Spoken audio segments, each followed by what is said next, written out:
their knockout, and it leads to constant improvement.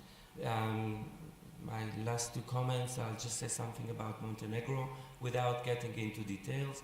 Everybody talks about tourism, so I thought, what the hell, I'll say something about tourism myself too, and predictive analytics.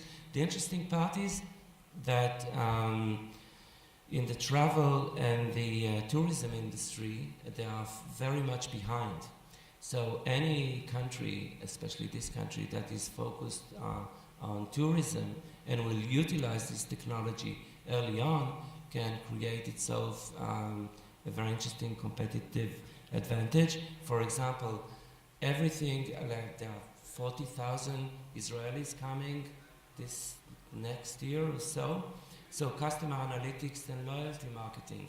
How do you grab enough information from those Israelis or other tourists and use them to predict behavior and to customize, future services and special offers to them or to their families or to their friends? Another issue, a major issue in this industry is capacity planning and pricing optimization.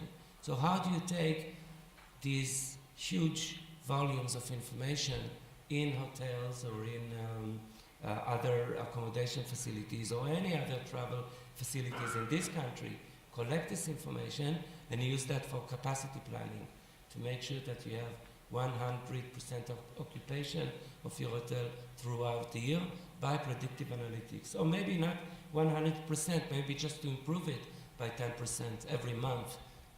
It accumulates. And finally, predictive maintenance.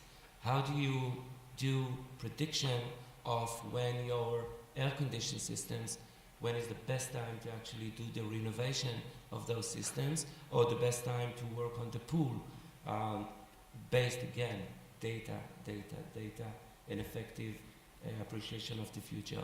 I'm not going to talk about my company, but just in a word, this is a startup, and it deals with prediction of personality traits and skills of individuals based on their social media activities.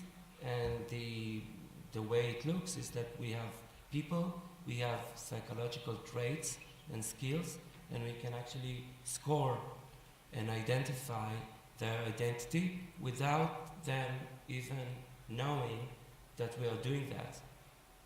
We can just become their friends on Facebook, get information from the timeline or other social media activity, and get a fair estimation of the dimensions of their personality. So I guess I'll finish here. I'm sorry, it took me a little bit longer than I thought. Too many videos. But thank you. See you later.